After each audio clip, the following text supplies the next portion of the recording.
Good morning, everybody, and welcome to the third in this week's virtual conference, InvestTech, Technology and the 20-Year Advice Relationship. Fraser, welcome to you as our host for this week's session. I've really enjoyed the last 2 days of presentations. Yes, absolutely. It's been pretty jam-packed, hasn't it? It's sort of been short, sharp, and I think today's going to be very, very much the same. A lot of information in a short space of time. Yeah, I'm looking forward to it. Today, with thanks to our sponsors who've made this week's presentations possible, we're going to be covering two fundamental topics today, which show how broad and varied the involvement of technology in the creation and sustaining of a 20-year advice relationship with a client base really is. Fraser is going to take us through the challenges of cyber technology.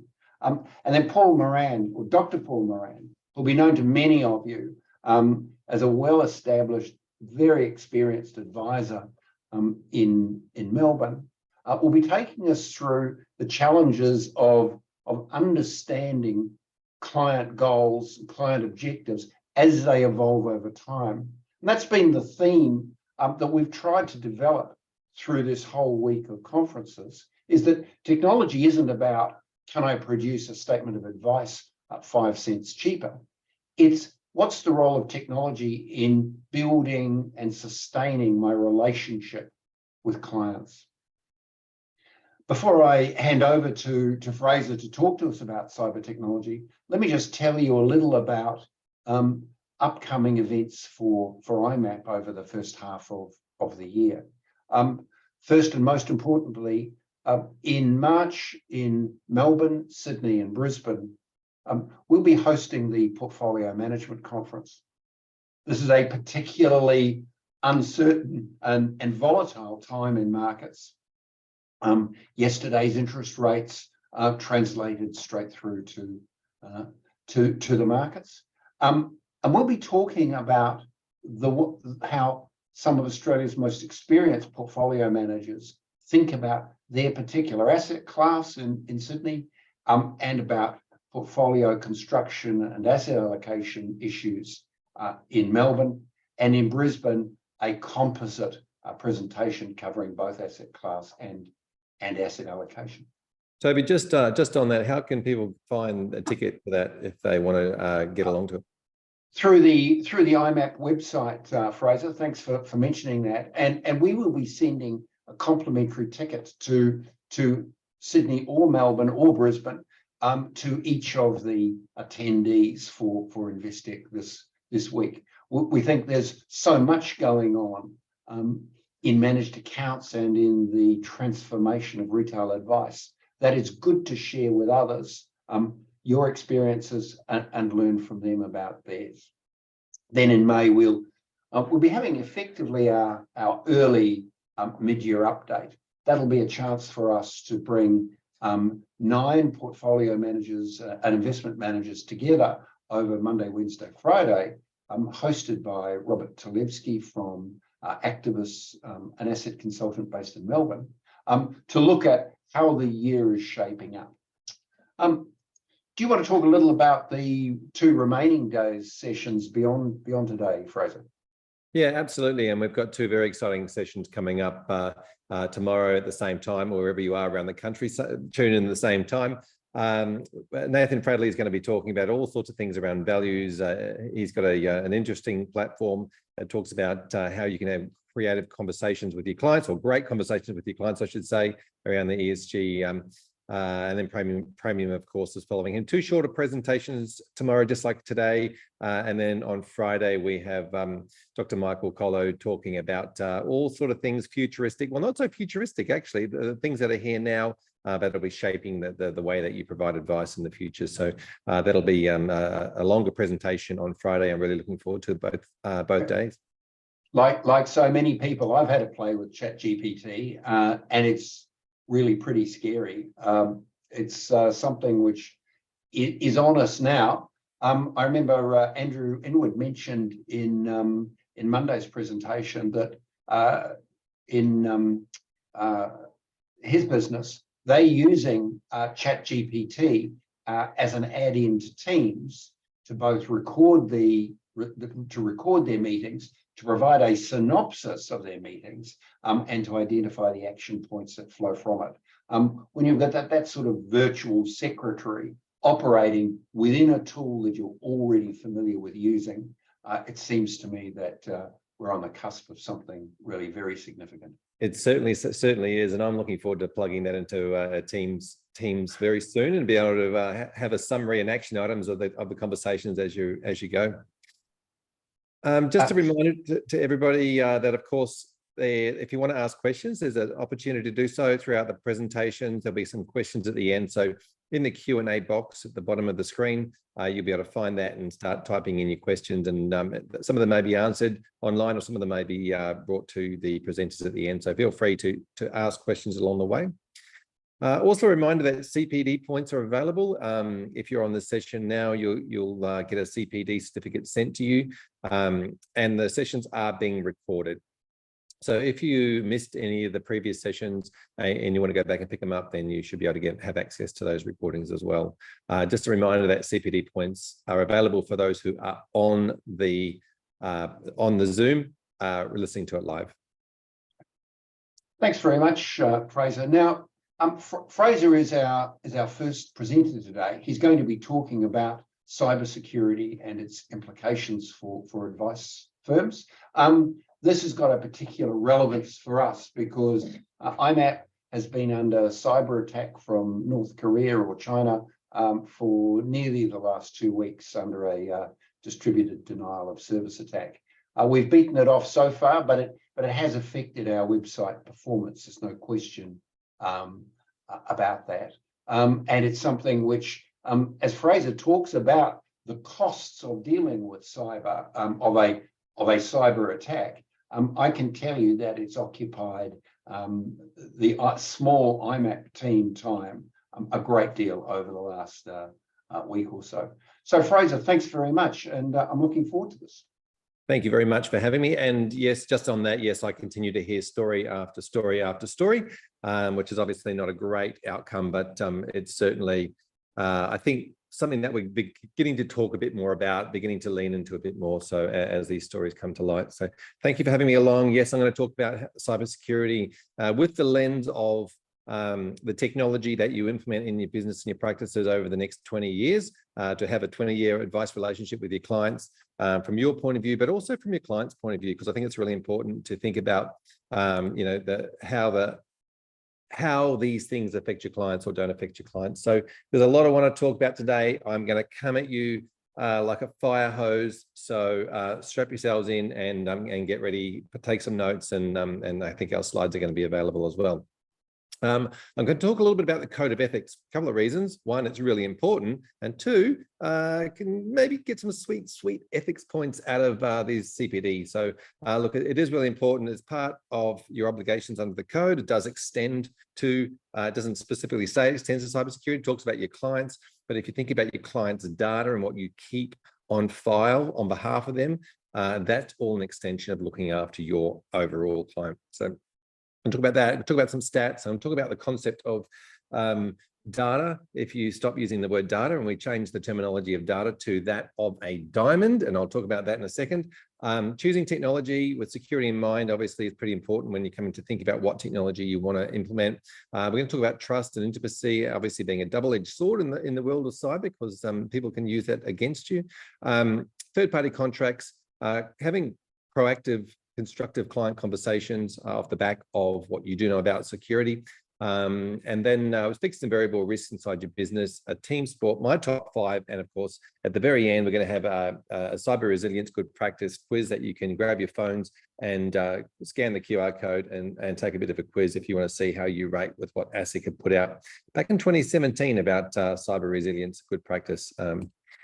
Very good. So if I just quickly kick on to the conversation of how does the code of ethics go when it comes to cyber, obviously acting in accordance with the laws, applicable laws. There are a lot of different regulations and regulators in the world of cyber breach, from the privacy principles, the Privacy Act, through to ASIC, through to all sorts of different director responsibilities. So There's a lot involved, understanding and acting in accordance with the applicable laws. That includes breach reporting, and it includes making sure that you've acted in your client's best interest. Acting with integrity and best interest of your client, obviously looking after their data, ensuring their records of clients include and inform clients are kept, and kept being the word here, not lost, in a form that is complete and accurate. Develop, maintain, and apply a high level of relevant knowledge and skills. That comes back down to training and understanding that you need to know about this sort of thing, but also every single staff member in your team needs to understand their responsibilities around maintaining the security of your clients' diamonds or data. There's also monitoring bodies and breach reporting obligations that you kind of need to know that they exist and have a plan in place to be able to report. And of course, uphold the ethical standards of the profession. And this is one of the things that's really motivated me over what I do here, is that I'm trying to make sure that every single client can trust their advice professionals to maintain their data. And it only takes a few advisors getting breached and making the news, and all of a sudden we all tarred with that brush that these small businesses can't maintain your data. So it's an important one that we all rise the tide together. Why should we care? Essentially, the financial services sector is 300 times more likely to experience a cyber attack. As Toby's just mentioned, as soon as you start talking about the world of finance, the information you hold on file is so important, whether it's personal medical records from a risk insurance application or proposal, whether it's tax returns, whether it's copies of ID, superannuation statement, investment, etc., bank account, whatever it might be that you hold on file, and all the information and conversations that you put in your statements of advice, from cash flows through to all that information, is really, really valuable. So it's no wonder that the financial sector is 300 times more likely. 211 days is the average time that somebody will spend in a system before they're found out about. So it's pretty interesting to know that the days of just getting in, smash grab, we want you to pay us a fine or some cryptocurrency into an account, and we'll give you, we'll unencrypt all of your information. Generally, that's a last resort. Nowadays, it's all around getting in and mining databases, getting that information out and selling it. That's where the real money is for these cyber criminals. So they just want to get in. They want to stay in there. They want to stay in your emails and stay in your CRM. So some pretty scary stats around. 65% of people, we did a poll on LinkedIn that asked if somebody would leave their accountant, a trusted relationship, possibly a long-term relationship, if their accountant got hacked and their information was leaked online. And 65% of people said they would leave their accountant. And Core Data also did some studies that talked about financial advisors, where 16% of the consumers said they would stay, 60% said they would go, and 24% they're not sure. They would make up their mind at the time. Then when advisors were polled by Core Data, that overwhelmingly, most advisors, 95% of them, thought they would lose between 0 and 5 or 5 to 10% of their client base. So under 11% of their client base. So you can see there's a bit of a gap or a reality check, I guess, that most people think that if something happens to their business, they're not going to have a major problem. But that's not what people are saying that on the other end of that conversation. So I think it's pretty important to understand that there might be a bigger risk than you think.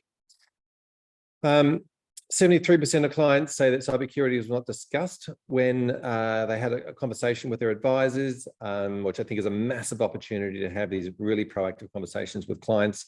93% say they wanted to be notified on the same day if something happened in an advice practice. And I think it's really important here that if you don't have a really good structured plan in place to be able to do that, that's not going to happen. So that's the expectation from consumers. And only 4 out of 10 businesses actually provide training to their staff and ongoing training in cyber, which I think is a massive opportunity for businesses to get involved, but also I think it's that number is way too low. Now, I do want to talk about the concept of having a 20-year client relationship. And I do have a little, this is a fake diamond. It's not a real diamond, it's plastic, unfortunately. But to make the point that your data that you hold on file, the lifetime value of a client to your practice is that of something like that, a precious gemstone. It's a lot of money. It's a great amount of money, the value of the client, the lifetime value of a client to your business. And so if you think about what you're actually holding on file is not just their data, their zeros and ones, but actually if it was a precious gemstone to the value of something like that, a diamond, then thinking about that, you would say, well, okay, well, if I was looking after in the physical world a client's diamonds to the value of what a lifetime value of a client's worth, then how would you treat that physical assets? And would you send those information, for example, through the post? Or would you create a secure transfer and you would keep those diamonds in a vault? And so I want to think about the behaviors that you may behave online and how you store your information. You might think, oh, it's just information. We do we do a bit over here? But if it was a physical world, how would you behave any differently? And I think if you use how you would behave, how you would look after your client's diamonds in the physical world as the benchmark of how you should be looking after their diamonds or their data in the digital world. And so really taking a lot of care and effort over those diamonds and making sure that you protect them and that you demonstrate to your clients that you protect them and you tell them how you keep their diamonds in your vault. I want to talk quickly about choosing. So I told you this was going to be fast and fire hose. So like I said, I want to talk a little bit about choosing software. There's many reasons why you might think about to choose and take into considerations. Generally, we think about functionality and is there efficiency and did it improve the client experience? And that's about where we stop. You know, the functionality, the fun functionality is where we start. That's the fun bit. But, you know, thinking about the 7-year relationship with the provider, we don't really, what's the contract obligations? And I'll talk a little bit more about contract obligations because I think it's really, really important that you know what your contract obligations are inside with technology platforms. Who's backing it up? How's it being backed up? Has it been checked? All these sorts of things that I think you should know.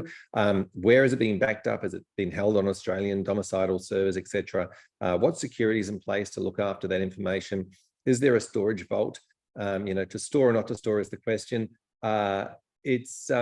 You know, you do have obligations to store data for a certain amount of time, but you also have obligations not to store data after that time as well. And clients should be able to choose whether you do or don't store that information. So there's some questions that you kind of need to know about how your data is stored. How do you know if it's being deleted after 10 years, etc.? All those sorts of things. So yeah, it's an interesting part of the conversation. And a lot of it comes back down to knowing the contract and the relationship you have with the servers.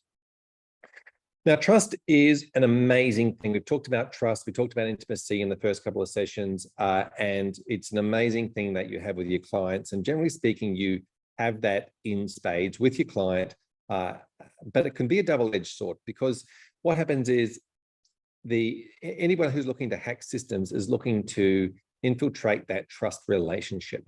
And they're looking to say, I'm going to try and pose to be a client and contact you and communicate with you, pretending to be the client, or I want to pretend to be you and communicate with the client because they know that trusted relationship is such a valuable thing. They don't have to try and get the clients to do things from a stranger.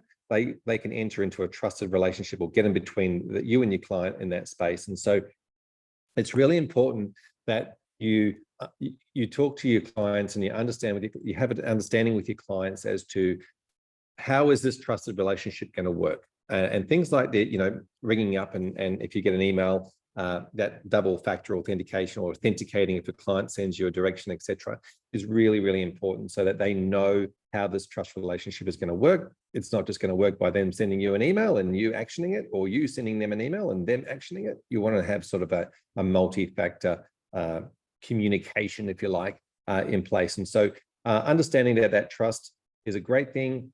Your clients trust you, you trust your clients and the other as well. It's a double, you know, it's a two-way street, but it's also that double-edged sword when it comes to security. So really, really keep that in mind.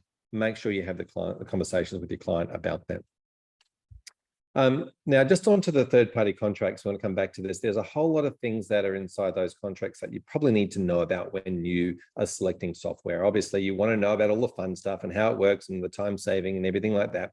But what are the risks associated with those this software? You know, is there a risk of if they get hacked or if you get hacked? What happens if somebody gets into your system?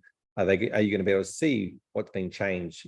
Roles, whose job is it to inform who inside the business, and that business continuity plan that you might have in place, or they might have in place, you really want to know how that works.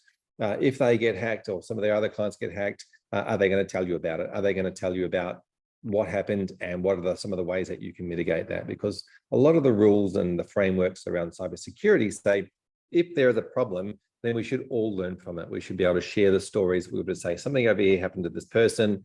This is what could be done about it. And everybody else can then know that information and knowledge. So again, that rising tide. What are the rules? Who's going to do what? Who's responsible for what? And I think it's a really good idea to make sure that you have a strong relationship with your technology providers, not just about the contracts, but about the humans in the business as well. Connectivity with those people. Can you ring them? Can you call them? Can you message them? Can you get through?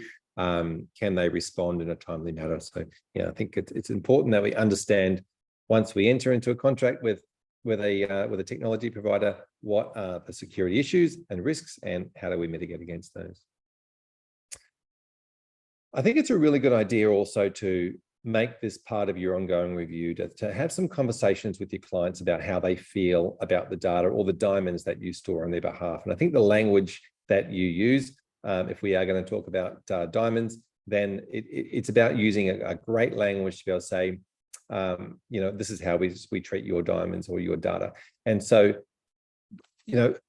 your clients right now, off the back of a whole lot of media around cyber breaches, a whole lot of fear that's come out about, their identities being stolen, etc.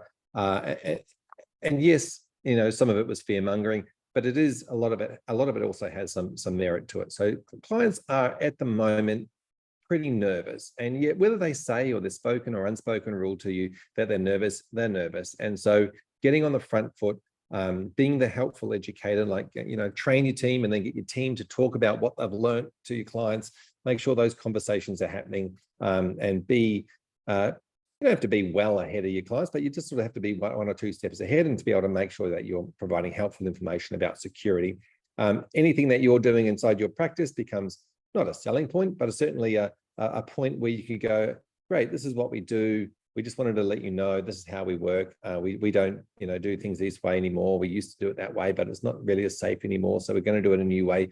There are actually things that clients, the feedback that I'm hearing, clients are saying, oh, thank you. I didn't want to ask, but I'm glad you told me.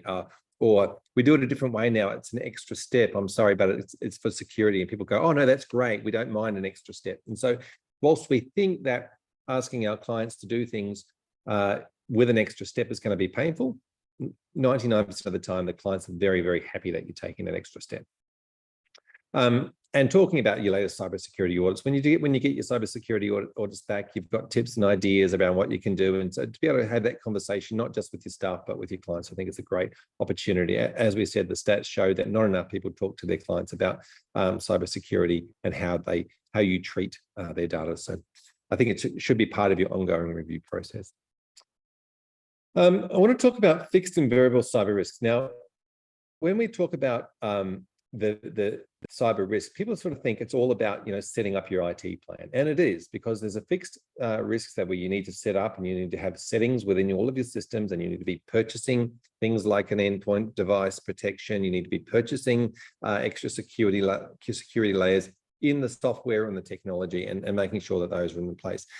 And I think it's a good idea to make sure that you do just go with the most secure one, because I think the hardest thing is going to be able to defend if something happens later is to go, yeah, we didn't go with a more secure one, we went with the cheaper one. And why did we do that when we could have gone with a more secure one? So answering that question as to why didn't you go with the more secure one, I think is not really an answer that you can come up with that's going to be okay when it comes to what the regulators expect. So the fixed risks essentially are all those IT things, settings. You set things up, the systems and processes that you use.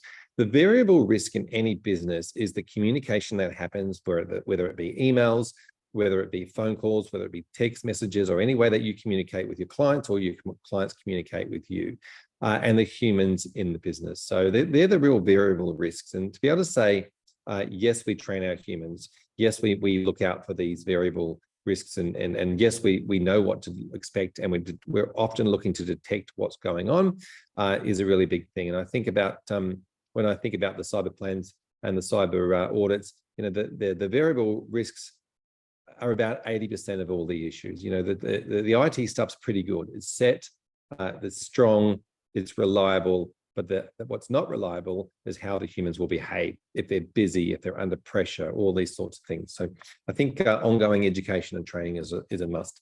Cybersecurity is definitely a team sport. I would say for most practices, if you can have a cyber champion in your business, run cyber drills, those sorts of things, understand what we all do. Everybody should know who to contact, how to contact them. There should be a continuity plan in place, and everybody should know how to mitigate any risks as they come up.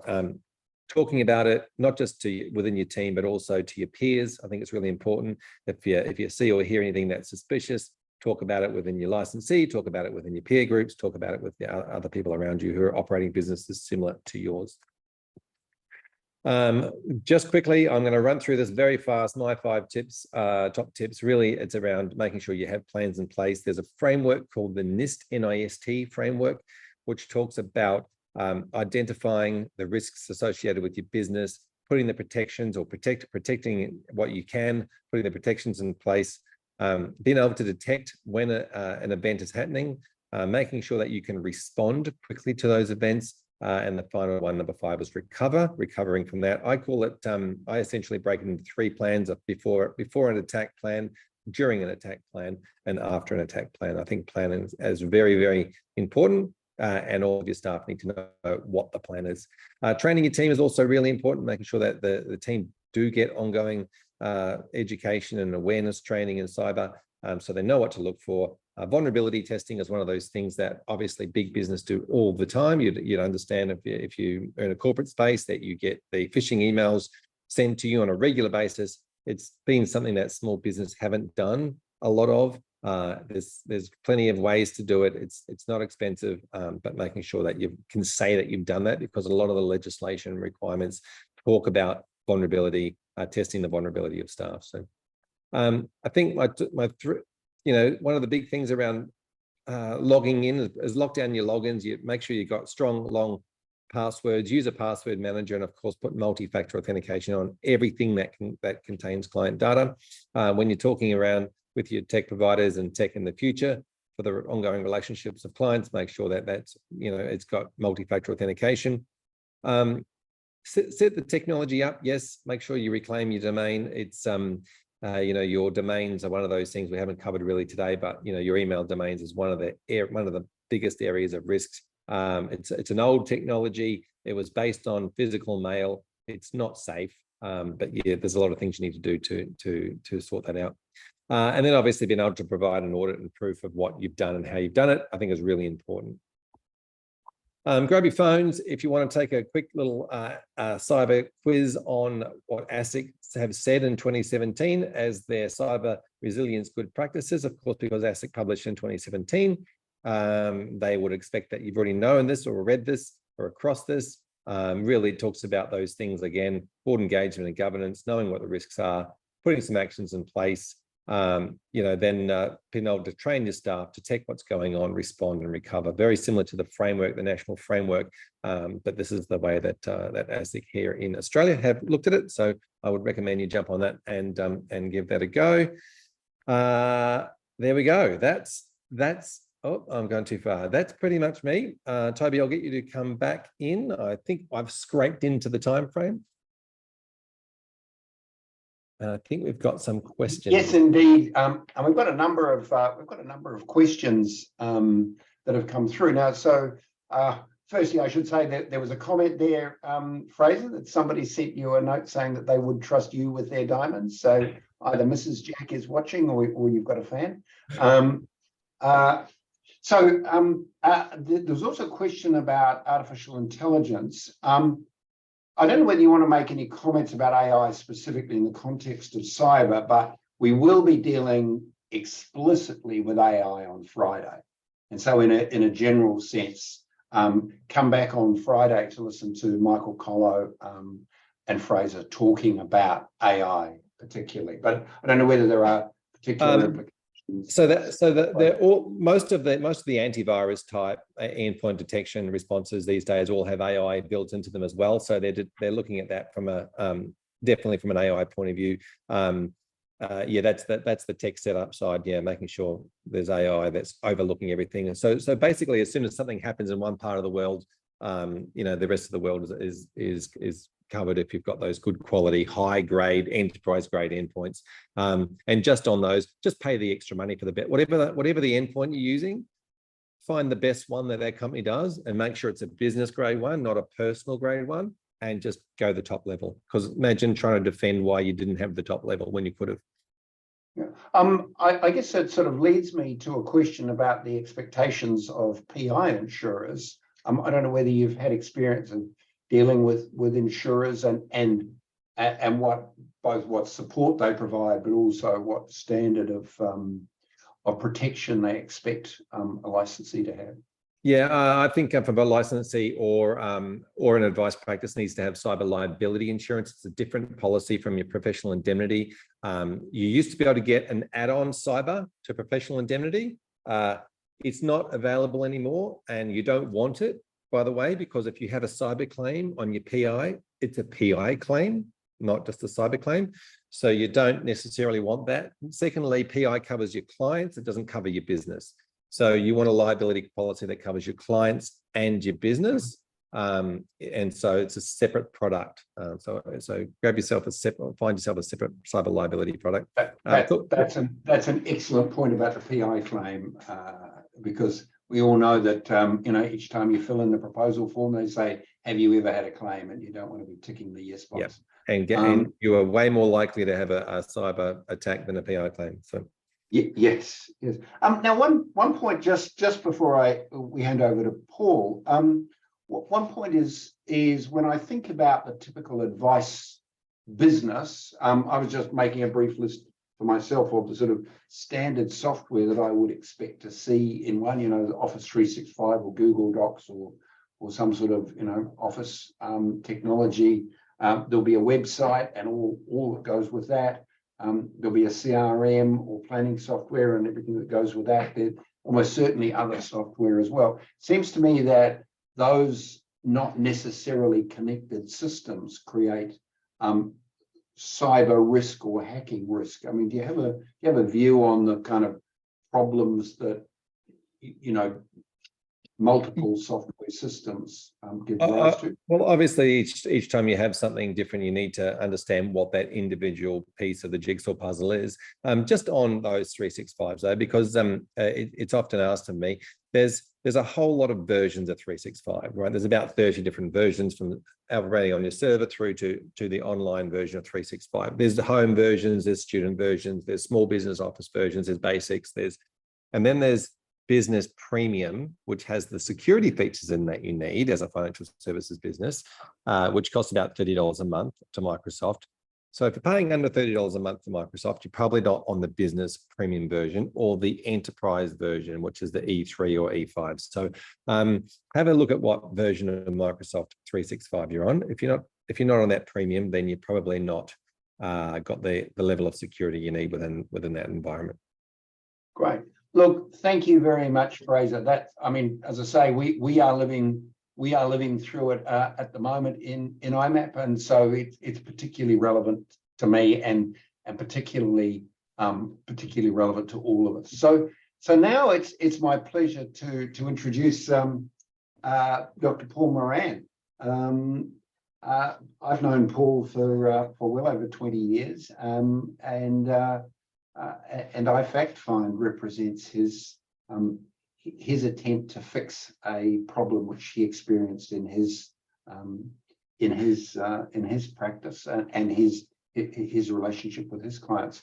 Fraser, anything that you have to add in that? Yeah, I'm really looking forward to Paul talking about some of the research he's done as well, because I know he doesn't just come to the table with assumptions. He's done some.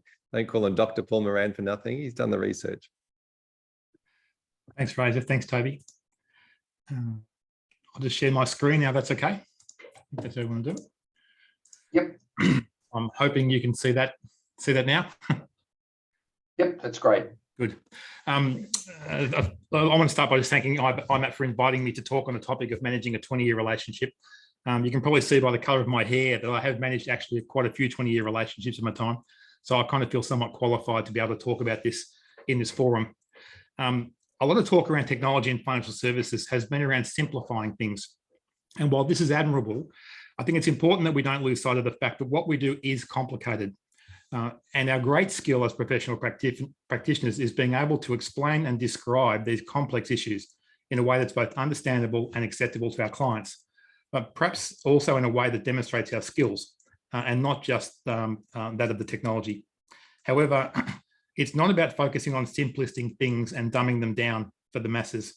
As an example of this, I'm been disappointed with a lot of the quality advice review stuff around encouraging pieces of advice. So my session today is about building a deep and meaningful relationship with our clients that allows them to be honest with us and to open up about what their goals, dreams, aspirations are, as well as their fears. This is the basis of the trusted advisor approach that many of us strive for.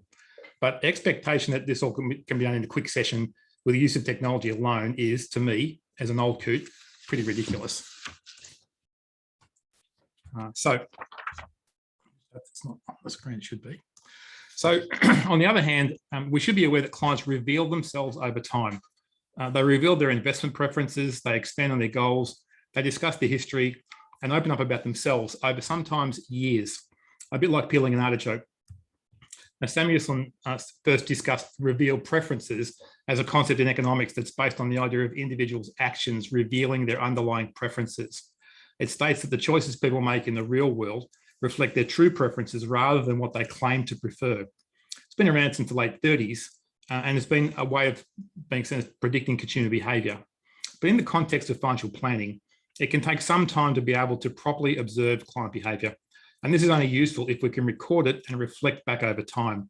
In this sense, a single data point taken, as is taken with a paper-based fact find, for example, cannot possibly reflect the client's true preferences. By reflecting on the choices clients make, planners and advisors can get a better understanding of the factors that influence their decisions, such as quality versus cost, personal values, and past experiences. Sometimes observing these client actions can help us discover internal conflicts and contradictions that need to be discussed and resolved before advice can be fully accepted.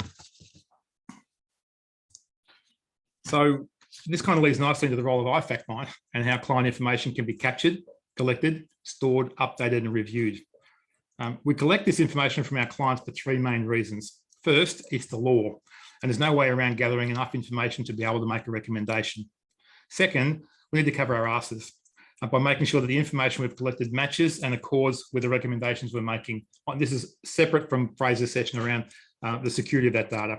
But in reality, if you're a holistic advisor, you want to know as much about your clients as you can to ensure that the scope of advice provided, perhaps over time, reflects the client's overall needs. Remember, there's a lot of this information that will not be presented to us early in the relationship, no matter how good we think we are.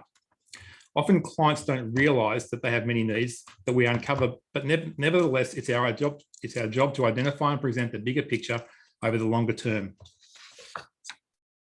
So let's start with the scope of advice. Now, scope of advice is an often misunderstood part of financial planning, and it's often confused with simplistic goal setting. So as an example of this, I've seen many times when marking assignments over a long period of time that they consider reviewing my superannuation as a goal rather than part of the scope of advice. A goal has to have more components than this, and at the very least should be time bound and dollar costed. More appropriately, it should be under the SMART framework with a value statement. So completing a comprehensive scope of advice has two parts. The first part involves what the clients think they want to talk to you about, and the second part's what you establish with them as the key priorities of their advice. So iFactFind offers the first part of the scope of advice as part of the preliminary mini fact find, able to be sent as an option to clients before you've even met with them. The scope of advice component of iFactFind allows practices to customize the questions and reflect the services that they offer. But most prospective clients don't actually know what financial planners do. And there's lots of evidence to support that. So by asking prospective clients to consider the range of services that are provided by you and are covered under the scope of advice, you can actually work to broadcast what you do without having to state it obviously. Our experience with iFactFind has been that clients initially like to fill in yes to the cool parts of the scope, such as investment planning or retirement planning or control and confidence. but less likely to answer positively to important sections such as personal insurance, estate planning, cash flow management, and aged care. Nevertheless, they're subtly made aware of the breadth of services offered by a holistic financial planner or advisor. The holistic advisor's role is to help the clients understand their actual needs. Perhaps you might say their revealed needs. So many of these services may not be needed for a number of years. Of course, when you're meeting with a client face-to-face or electronically, such as this, you get a chance to identify the client needs as part of the fact-finding process. You'll uncover things like your clients don't have a will or powers of attorney, or that they're out of date, or they've got a high debt load given their age, or they're simply spending too much without knowing where the money goes. All of these findings, along with others, allow you and the client to fully explore what the scope of advice should be. It may well be that you both understand there are important areas that need to be addressed, but not right now. And these can be parked until a later time when it's more appropriate to address them. Now, the scope of advice should naturally be reviewed from time to time. It changes. An annual review meeting should consider the existing scope as well as any changes to the client's situation that means there might need to be a change to the scope.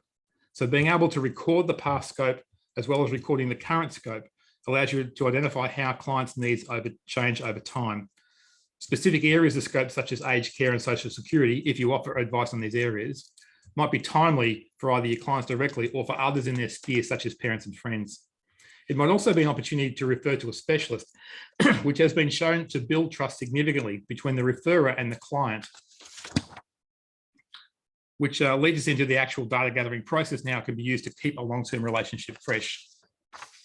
New clients aren't that keen on providing you all their information, despite what you might think. Of course, some will, but the silent majority will want only to provide the information they think you need on what they think you will do for them.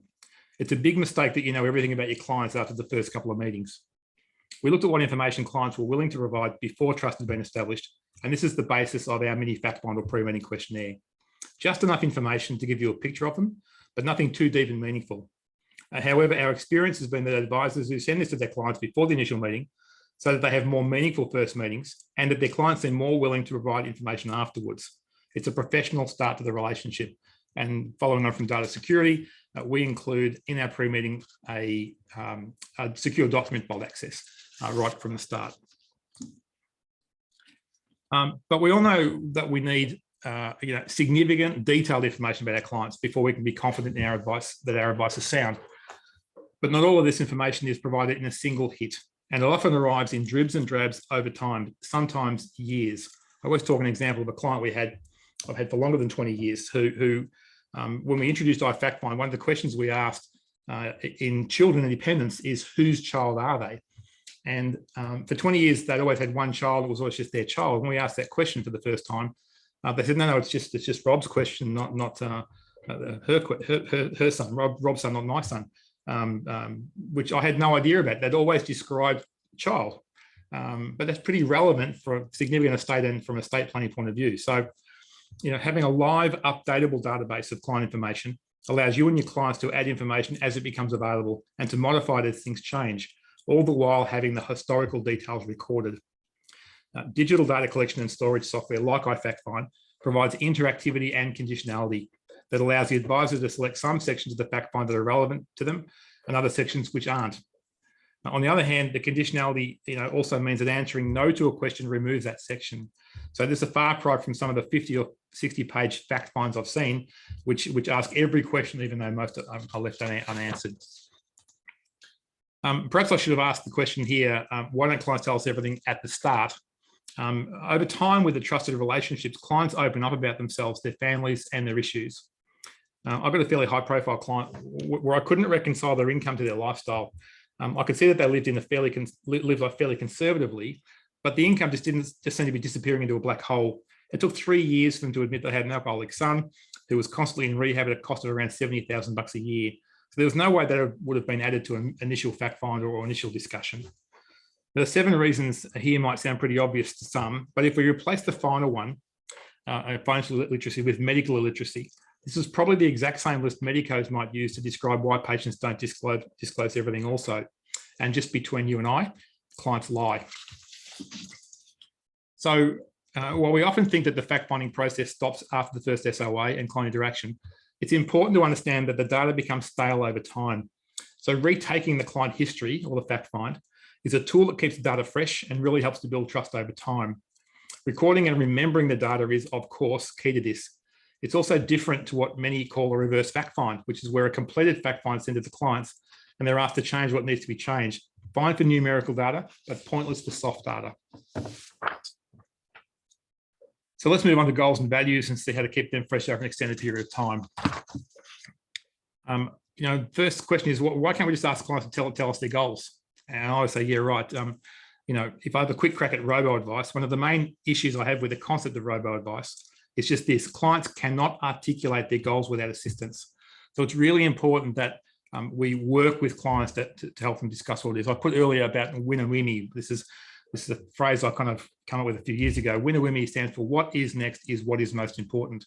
And that's about the tunnel vision clients get when they come and see us, about what they think is coming up next becoming the most important thing.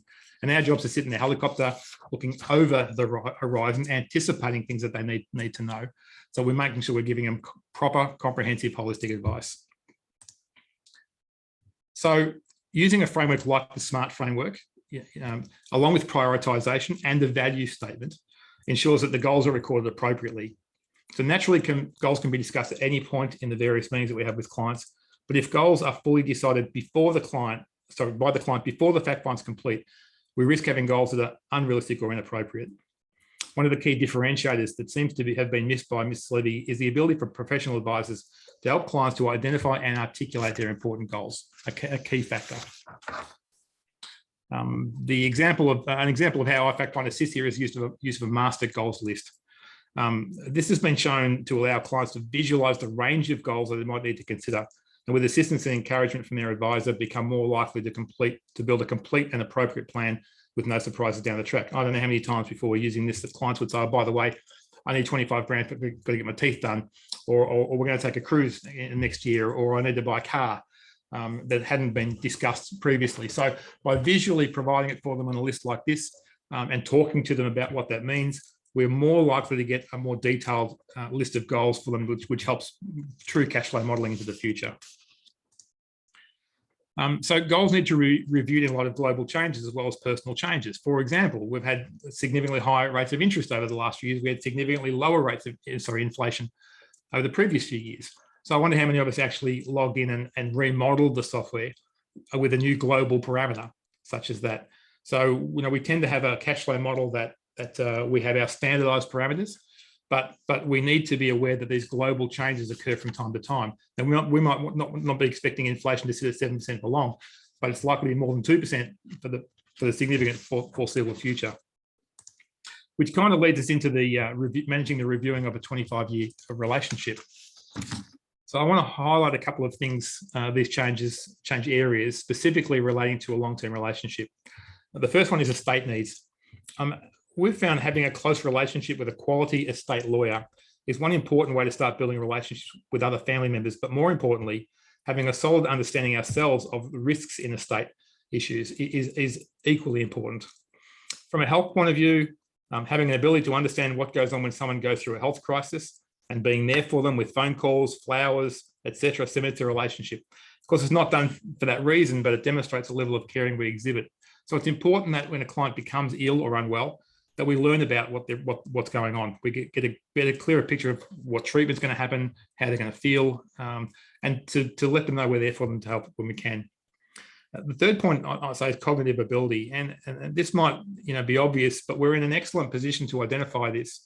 And I hope there's going to be much more training for advisors in this area in the future. It's an area I think that's been lacking as far as providing advisors with information on how to manage it and how to deal with it. So I'm hoping we get some more of that in the next couple of years. And the last one I'll talk about is death.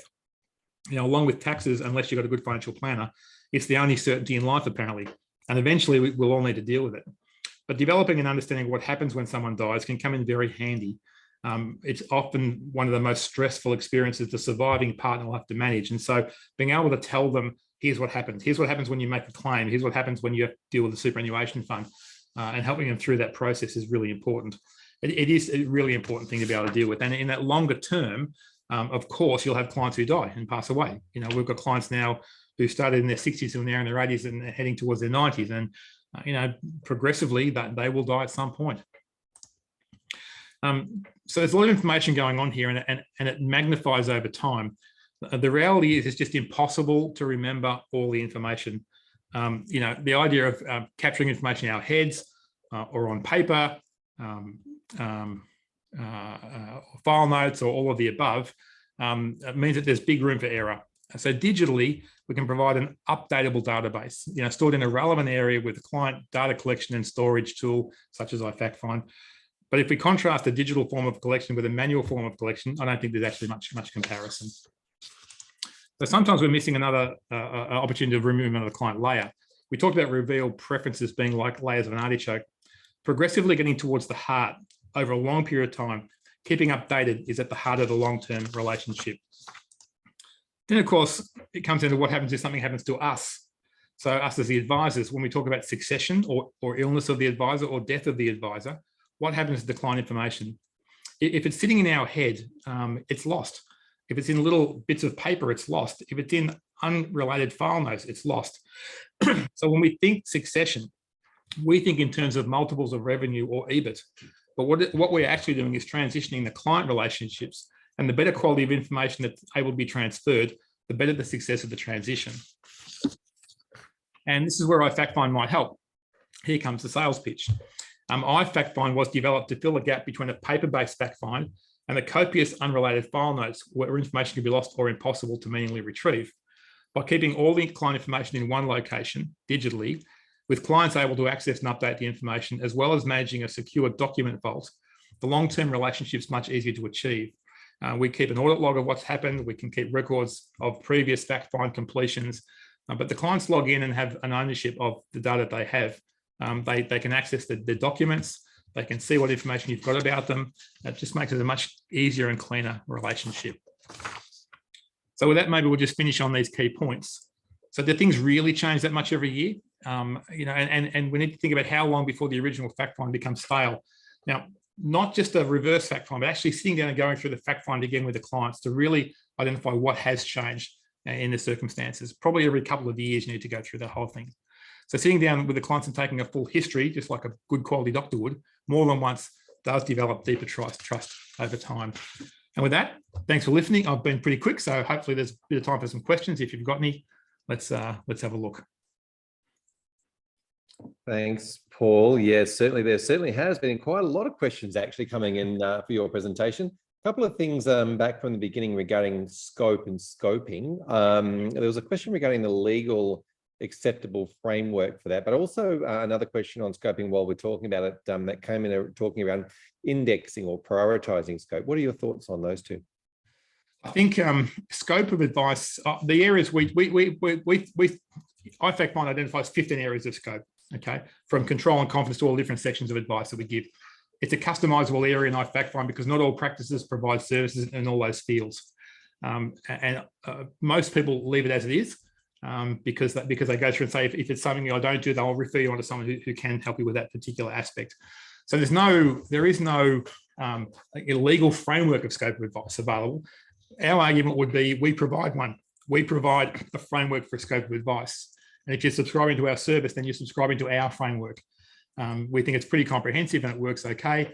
But then, it effectively, you can scope things down yourself. It's just that clients in two stages firstly go through scope and say, here's what I think I want to talk to you about. Because I don't know what we do, it's important to sit down with the clients after the fact find and actually finalize the scope and decide it. We allow, for example, for clients to say, I'm not sure about that. But by the time advice is going to be given, that's got to be corrected to either scoped or not scoped out. Yeah, so it's easy to see which scopes are more a priority than others. Yeah, well, scope is different to goals, right?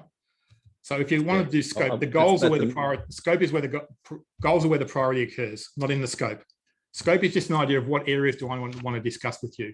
What areas am I going to be giving good advice on? I think the goals are where the priorities occur. Yeah, now I want to open up this little can of worms a little bit more because I love the conversation around goals and scope and strategies. And as you said, you looked and probably read a lot of different statements of advice where goals mentioned a strategy or a product.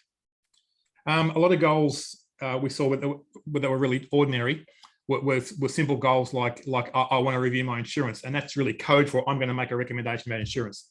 Or I want to review my superannuation is a code for I'm going to write a new superannuation fund for you. it's not justifiable in my view in what we do. The scope is reviewing the advice. The goal is how do you want to retire? Okay, that's what the end purpose is. Yeah, and with your goals, you're prompting goals. You've got the visual part there as well, which is great. Tell us about how you start that conversation with God. How do you get those goals out of people? Because often you're right that you can't ask a client what their goals are. They don't know how to articulate it. I think advisors can anticipate a fair number of goals. Everyone's got a retirement goal. If they've got debt, they've got a debt management goal. If they're retiring or if they like travel, they want a travel goal. If they're going to upgrade their cars. So I think you start with the obvious and easy goals and then flesh out things like work change goals or sabbaticals or education goals for children. It opens up the discussion around the level of value and priority they put on education. So I think start with the obvious ones and then use that visual framework to help discuss, okay, what about this?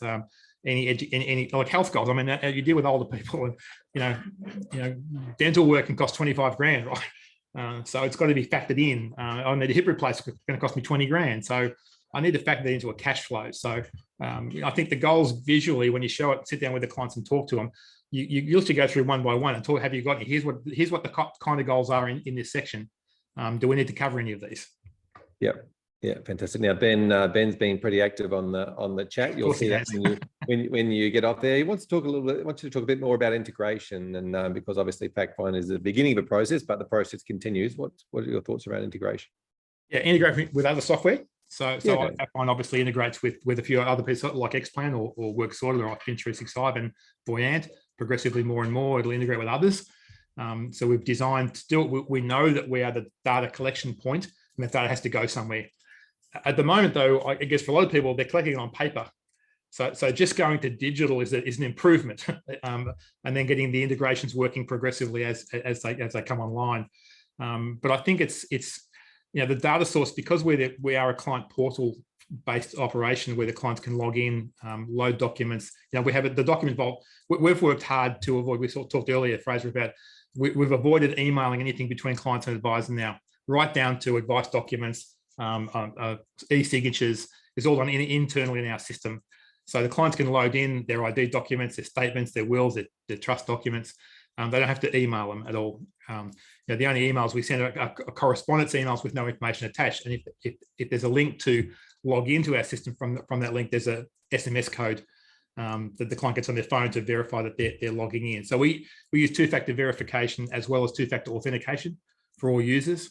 As well as 12-character passwords, which the penetration tester sells is what we should be using. So we use 3 encrypted databases within AWS or Amazon Web Services, encrypted links between the 3 of them. All the data is stored in Australia, domiciled in Australia, as you mentioned earlier. So we take security pretty seriously, and we encourage our users to discuss with their clients how seriously we're taking the security. It helps to build that trust. So yeah, fantastic. And obviously, any software solution is always an ongoing journey. Tell us about what the next 12 months or so entails for you. We've just increased the developer team by 50% with the specific view of building out more and more integrations. We'll look at having live data feeds coming in, with bank feeds coming in shortly, to be able to give us more live data. And eventually more document generation. So we're not going to aim to produce an SOA, but we can produce things like snapshot reports, third-party authorities, insurance pre-assessments at a push of a button. So it's a constant build. For us, it's making it better, like it all is, build it better and better. But we think we've got. We think we've pretty much nailed the concept of the digital fact find. That's what we focus on. We're not trying to become end-to-end software. We're focusing on being a real specialist in the field that we're in, and that initial part, and then the ongoing relationship with the clients. So clients take a snapshot every time you get advice. So every annual review and giving advice, they update the fact find. We take an e-signature again, and we lock the data at that point. So we've got a record of what the data was at the point you gave advice. So it changes later on, it updates. So. Fantastic. Thank you so much. Thank you so much, Paul, obviously coming on and chatting. We're probably just going to run out of time there. It's been, obviously your details are on the screen. If people want to get a hold of you, they can check that out. Welcome back, Toby. Yep. Yes, thanks very much. Thank you, Paul. Thank you, Fraser. Look, it's been fascinating today. One of the incidental points which has come out of today's sessions and yesterday's sessions, and it picks up on a couple of the questions actually that came out of that came from our audience today is the development of real specialists in the technology area. Yesterday we saw SS&C just talking about portfolio management technology. Today, Paul just talking about the capture of data and its storage and management. We saw Jackie talking about the creation of advice and the alignment of financial performance with the goals that iFact Fund generates. We're going to see in upcoming days a couple of other specialists to talk about ESG and the management of client relationships, and then ChatGPT. So we're seeing, it seems to me, one of the lessons out of this whole week is the availability to advisors of specialist technology and the role that plays in building a business model that's a service model that creates and sustains those long-term relationships. So Fraser, anything about the next 2 days you want to pick up on? Yes, no, you pretty much summed it up, Toby. The next 2 days are going to be really, really exciting. As you mentioned, I'm really keen to see those presentations tomorrow. And of course, Friday is going to be an absolute cracker. So I can't wait to listen to how ChatGPT can be involved in advice practices moving forward. Yeah. So thank you very much. Thank you to everybody who's attended. We've had well over 300 people over the last couple of days participate in InvestTech, and it just goes to show how central technology is to the advice community and the creation of an advice profession. Thanks for attending today, and we'll look forward to seeing you tomorrow and on Friday. Thanks, Fraser. Thanks. Thanks, Paul.